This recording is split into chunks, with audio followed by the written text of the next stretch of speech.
Assalamualaikum warahmatullahi wabarakatuh. Waalaikumsalam warahmatullahi wabarakatuh. Ya, sebelumnya terima kasih kepada ibu-ibu dan adik-adik yang sudah menyempatkan datang pada siang hari ini dalam kegiatan penyuluhan novel coronavirus atau yang biasa kita sebut COVID-19. Sebelumnya perkenalkan dulu, nama saya adalah Adis. Saya merupakan perawat yang ditugaskan dari Puskesmas untuk memberikan penyuluhan. Baik, sesuai kesepakatan yang kemarin ya ibu-ibu dan adik-adik, hari ini kita melakukan penyuluhan selama 15 menit tentang penyakit dari virus corona. Setuju ya? Setuju. Baik. Ya, baik. Sebelumnya pasti ibu-ibu dan adik-adik di sini sudah pernah mendengar ya tentang COVID-19. Adakah di sini yang bisa menyebutkan apa itu COVID-19? Telu. Virus corona setahu saya adalah virus yang berasal dari Wuhan, Cina. Telu. Ya, betul sekali. Siapa namanya, Mbak?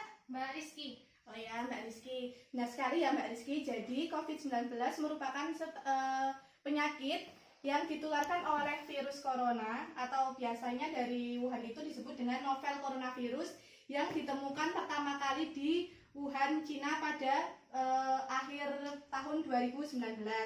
Nah, untuk virus ini biasanya menyerang saluran pernafasan manusia. Telu. Nah, untuk penyebarannya di sini ada dua cara penyebaran. Pertamanya, virus corona ini ditularkan dari hewan ke manusia. Namun akhir-akhir ini semakin banyaknya kasus yang ditemukan dikonfirmasi bahwa virus corona ini dapat disebarkan melalui manusia ke manusia. Nah, untuk cara penularannya, virus ini dapat ditularkan melalui percikan langsung saluran nafas orang yang terinfeksi saat orang yang terinfeksi tersebut sedang batuk ataupun bersin. Kemudian, yang kedua, seseorang juga dapat terinfeksi virus corona ketika menyentuh permukaan barang yang telah dipegang sebelumnya oleh seseorang yang terinfeksi virus corona dan virus tersebut menempel pada benda tersebut. Kemudian, di sini ada beberapa tanda dan gejala dari COVID-19 ini ya. Yang pertama, untuk infeksi COVID-19 ini biasanya timbul gejala dari ringan, sedang sampai berat. Untuk timbulnya gejala biasanya timbul 2-14 hari setelah seseorang itu terinfeksi virus corona. Untuk gejala klinis utama yang biasa muncul, yang pertama adalah demam, suhunya lebih dari 38 derajat Celcius. Kemudian seorang juga biasanya menderita batuk kering dan sakit tenggorokan. Kemudian pada kasus yang lebih parah, infeksi corona ini dapat menyebabkan radang paru-paru dan menyebabkan kesulitan bernafas pada penderitanya. Nah, pada anak-anak biasanya COVID-19 ini ditandai dengan batuk dan susah bernafas.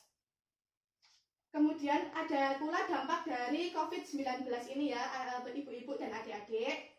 Untuk dampaknya di sini COVID-19 merupakan penyakit yang menyerang saluran pernafasan dan biasanya virus ini lebih beresiko menjadi parah pada orang yang memiliki riwayat penyakit seperti asma, kemudian diabetes, hipertensi, dan penyakit jantung. Nah, untuk COVID-19 ini dapat menyebabkan radang paru-paru, kemudian menyebabkan kesulitan bernafas, serta dapat menimbulkan kematian karena adanya shock ataupun karena terjadi gagal nafas pada penderitanya.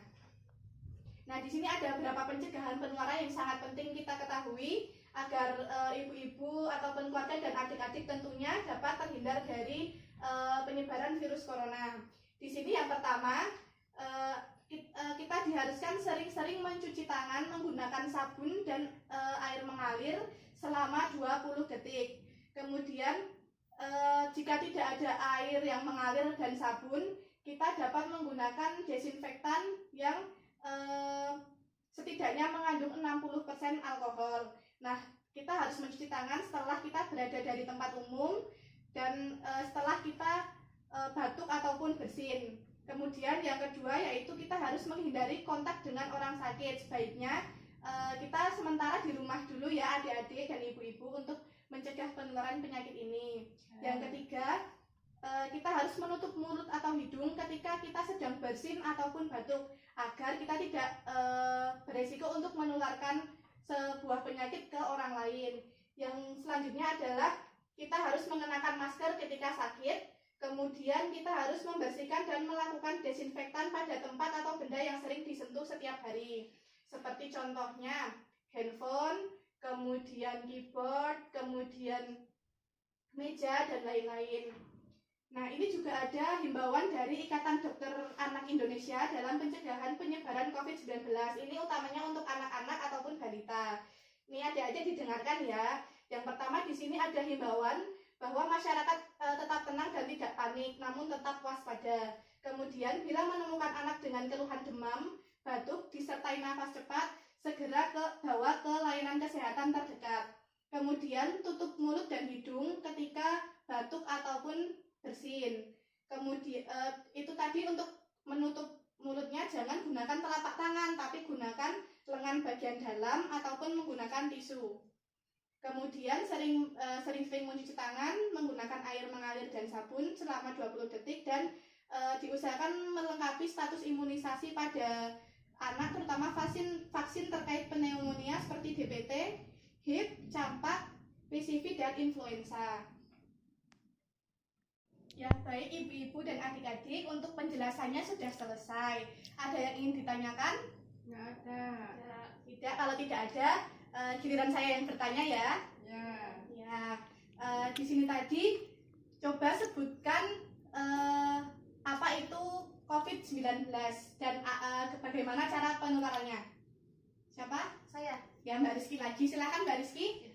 Untuk coronavirus ini adalah virus yang pertama berasal dari Wuhan. Kalau penyebarannya itu bisa ditularkan dari manusia ke manusia lain ketika penderita coronavirus itu bersin atau batuk, atau saat seseorang menyentuh permukaan benda yang benda tersebut telah disentuh oleh penderita coronavirus.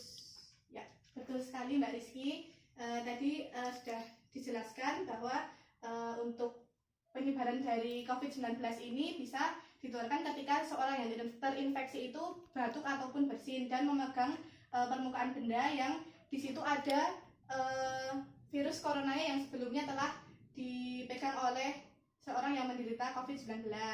Nah, selanjutnya coba sebutkan tanda dan gejala dari COVID-19. Ya, saya Mbak. Ya, baik Ibu.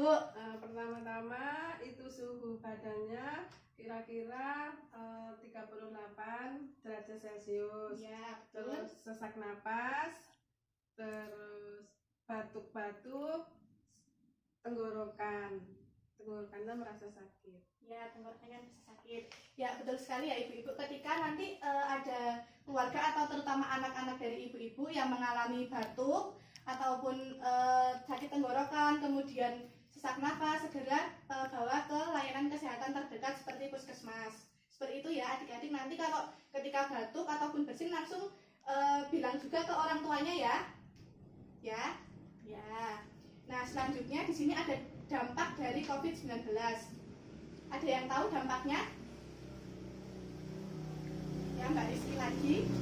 Bisa menyebabkan kematian. Ya, selain itu Sesak nafas. ya, sesak nafas. Sudah? Panas terlalu tinggi. Ya, demam terlalu tinggi. Sudah? Sudah.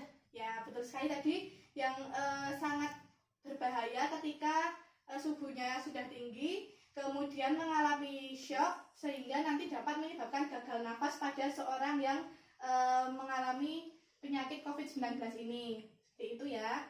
Kemudian di sini yang paling penting adalah pencegahan penularan dari COVID-19. Nah, ini saya mau tanya ke adik-adik. Tadi salah satu cara untuk mencegah penularannya apa saja? Coba adik, siapa namanya? Di Aini. Bisa nggak tadi apa? Contohnya. Di tangan berapa detik? 20 detik. Terus ketika batuk harus ditutup menggunakan lengan bagian dalam atau menggunakan tisu. Kemudian nanti dibuang ke tempat sampah seperti itu. Kemudian boleh nggak kalau keluar dari rumah dulu? Tidak boleh. Tidak boleh, di rumah saja mengerjakan PR dari sekolah ya. Nah, seperti itu. Kemudian dari ibu-ibu ada yang menambahkan untuk cara pencegahan dari COVID-19 ini? Tidak ada. Tidak tidak ada. Yang penting di sini kita selalu menjaga kebersihan dari tangan. Kita sesering mungkin cuci tangan menggunakan sabun dan air mengalir selama 20 detik. Kemudian ketika kita sakit, kita harus mengenakan masker. Kemudian menghindari dulu berkomunikasi dengan orang yang sakit, dan ketika terjadi gejala yang telah Ibu sebutkan tadi, segera bawa ke layanan kesehatan terdekat. Seperti itu ya. Ya, baik. Mungkin itu dulu penyuluhan yang dapat saya sampaikan. Mungkin ini ada leaflet yang bisa dibaca-baca atau diinformasikan kepada keluarga ataupun tetangga agar penyampaian materi pada siang hari ini dapat bermanfaat bagi orang banyak. Sebelumnya ada yang ingin ditanyakan lagi ibu-ibu ataupun adik-adik? Tidak ada, Mbak Adi. Tidak ada. Ya, terima kasih atas waktu yang diberikan kepada saya. Semoga informasi yang saya berikan pada siang hari ini dapat bermanfaat bagi ibu-ibu, adik-adik, dan semoga nanti keluarga di rumah juga diberikan kesehatan dan terhindar dari penyakit COVID-19 ini ya. Ya, sebelumnya mohon maaf bila banyak kesalahan dari saya. Saya akhiri. Wassalamualaikum warahmatullahi wabarakatuh. Waalaikumsalam warahmatullahi wabarakatuh.